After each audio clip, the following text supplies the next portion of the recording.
Halo, salam jumpa kembali di channel with LK. Terima kasih banyak pada Anda semua yang telah hadir di channel ini. Semoga Anda semua selalu berbahagia dan selalu ada dalam berkah kesehatan, juga pelindungan dari Tuhan Yang Maha Kuasa. Amin. Kedekatan Presiden Prabowo dan Bapak Jokowi memunculkan banyak perspektif dari para pakar politik Malaysia ya. Ada yang menilai Presiden Prabowo perlahan-lahan akan meninggalkan Bapak Jokowi. Namun para pakar politik Malaysia pun menilai Pak Jokowi gaya politiknya ini membingungkan alias sulit untuk ditebak ya. Tapi mudah-mudahan kedekatan antara Presiden Prabowo dengan Pak Jokowi ini ya adalah jalan untuk membangun Indonesia menjadi lebih baik lagi. Karena koordinasi pembangunan yang berkelanjutan tentu akan lebih efisien daripada pembaruan yang belum tentu hasilnya ya.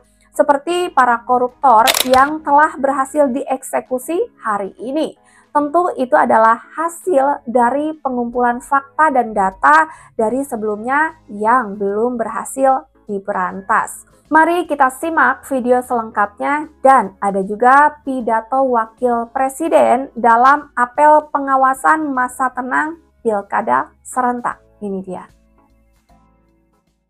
Pada era Prabowo ini, apatah lagi Gibran juga ada dalam situ. Saya rasa mungkin dia akan menjalankan fungsi sebagai penasihat ataupun yang merujuklah kepada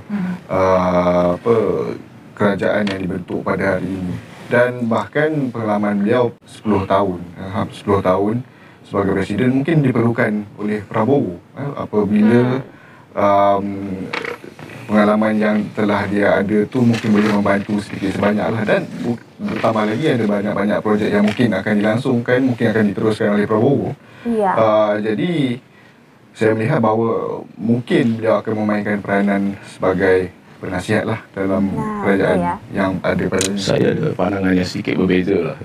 Saya memikirkan apakah yang akan dibuat oleh Jokowi selepas lengser ini, selepas meninggalkan kedudukannya.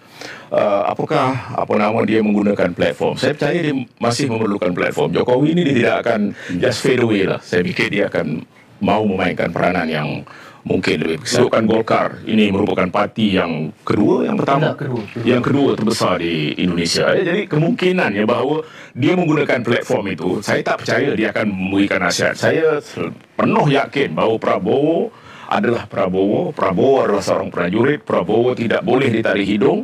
Prabowo akan menunjukkan taring sebenar selepas ini. Tetapi buat masa ini kata orang tu dia masih lagi dalam keadaan bulan madu lah, penghormatan dia kepada Jokowi. Ya. Saya mungkin tambah sikit ada. Kalau pandangan saya, kita kena melihat sudut pandang Jokowi, sudut pandang Prabowo. Sudut pandang Jokowi menanggapi pandangan Tan Sri tadi dengan cara apa yang berlaku, peletakan jawatan mengejut Erlangga sebagai ketua umum. Bahlil ni consider junior. Sebab macam contohnya ada Menteri Perdagangan Agus Kuamintang yang lebih senior tidak menjadi dan sebagainya, itu memungkinkan take over Golkar tu berlaku.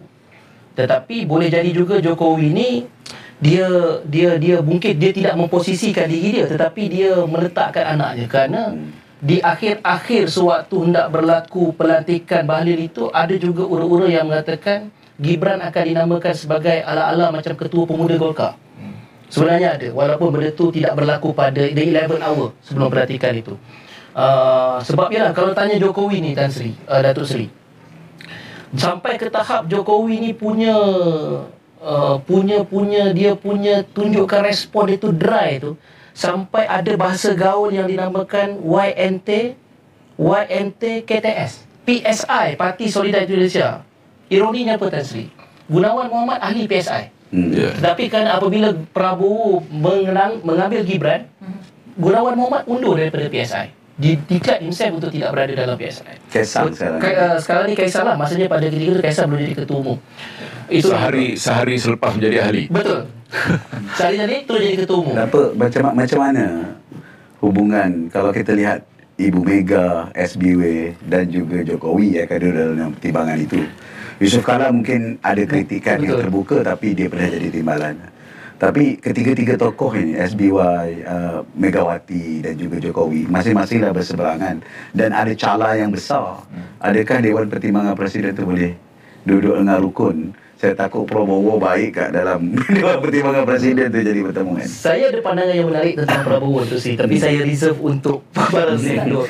Tetapi dengan masuknya Budi Gunawan sebagai Menko Politik dan Hukum di dalam kabinet Prabowo, dan kita tahu Budi Gunawan ni adalah blue eye boy Megawati. Suka tak suka dia adalah blue eye boy, sebab tu dia boleh kekal sebagai kepala BIN. Walaupun kepala BIN ni memang akhirnya, dan kita tahu bagaimana BIN berada di belakang kempen Ganjar dan juga Mahfud MD di dalam kempen Pilpres yang lepas. Saya tak fikir segalanya tertutup. Kalau dalam 2-3 hari ni Prabowo boleh berjumpa dengan Megawati, mungkin sesuatu boleh terhasil. Tetapi apakah Megawati boleh memaafkan Jokowi? Itu satu perkara yang perlu dibahaskan dalam platform yang berbeza. Baik. Seperti juga apakah Megawati tidak boleh memaafkan SBY. Betul. Dan Megawati tak boleh memaafkan Jokowi, dan Jokowi tidak boleh menerima Megawati dalam konteks itu, tapi dia boleh bekerja dengan SBY.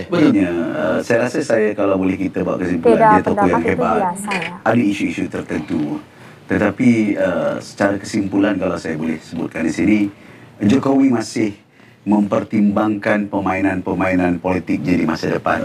Golkar dan PDIP, kedua parti ini adalah dua parti yang terbesar menerima undi dalam Dewan Perwakilan Rakyat. Katakanlah kedua-dua ini bergabung, sudah pasti Gerindra tidak ada lagi alasan untuk tidak bergabung dengan ketiga menjadi satu koalisi yang besar. Dan ini akan membimbangkan juga Nusantara dan pelbagai hal lain yang ada. Jadi kita tengoklah nasib Jokowi di depan ini mungkin. Tapi macam mana sekalipun beliau seorang pemain politik yang hebat, yang saya rasa maneuvering politiknya itu luar biasa. Manipulator dan tidak terjangkakan. Assalamualaikum warahmatullahi wabarakatuh. Waalaikumsalam. Salam sejahtera bagi kita semua. Om Swastiastu, Namo Buddhaya, salam kebajikan. Yang saya hormati Ketua dan anggota Bawaslu, Ketua dan anggota DKPP, hadirin dan undangan yang berbahagia. 4 hari lagi kita akan memasuki masa tenang, dan selanjutnya pada tanggal 27 November kita akan melaksanakan pilkada secara serentak di 508 kabupaten kota dan 37 provinsi. Ini adalah pilkada terbesar yang pernah kita selenggarakan. Oleh sebab itu, kita harus mendukung penuh pelaksanaan pilkada serentak ini agar prosesnya berjalan baik dan lancar, sehingga masyarakat dapat memberikan hak suaranya dengan aman, nyaman, luber, dan jurdil. Jika ada potensi konflik, walau sekecil apapun, segera selesaikan. Jangan sampai membesar dan jangan sampai menimbulkan korban jiwa. Kita tidak ingin apa yang terjadi di Sampang terjadi di tempat lain. Semua pihak harus secara aktif melakukan pencegahan dan deteksi dini. Seperti yang Bapak Presiden Prabowo selalu sampaikan, Indonesia ini negara besar, negara yang kaya akan keberagamannya. Perbedaan adalah kekuatan kita. Jangan sampai karena beda pendapat, karena beda pilihan politik, lalu kemudian kita terpecah, saling hujat, saling baku hantam, apalagi sampai menimbulkan korban jiwa. Beda pilihan itu wajar, beda pendapat itu lumrah, Justru itu yang mewarnai demokrasi kita. Justru itu yang mendewasakan demokrasi kita. Ya. Pemahaman ini yang harus terus disampaikan kepada masyarakat. Selain itu, saya juga berharap Bawaslu dapat bersikap tegas, adil, dan tidak tebang pilih dalam menjalankan fungsi pengawasan. Bawaslu juga harus terus meningkatkan sinergi dengan KPU, DKPP, TNI, Polri, Kejaksaan Agung, dan seluruh komponen masyarakat. Pastikan pelaksanaan masa tenang benar-benar sesuai dengan ketentuan yang berlaku, serta terus kawal proses pilkada ini, mulai dari pencoblosan, proses perhitungan, sampai penetapan. Jika ada sengketa pemilu, tolong dikawal penuh.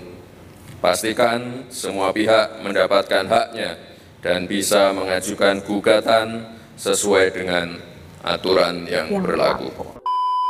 Ya, perbedaan pendapat itu memang wajar ya, tapi jangan sampai perbedaan-perbedaan ini justru yang merusak persatuan kita semua. Kita harus menjadikan perbedaan dan keragaman di Indonesia ini menjadi suatu kekayaan yang dimiliki Indonesia untuk mempersatukan bangsa kita ini. Setuju ya? Sampai di sini with LK, temani waktu Anda. Semoga menjadi informasi yang bermanfaat dan menarik untuk Anda simak. Sampai jumpa lagi di next video. Terima kasih banyak.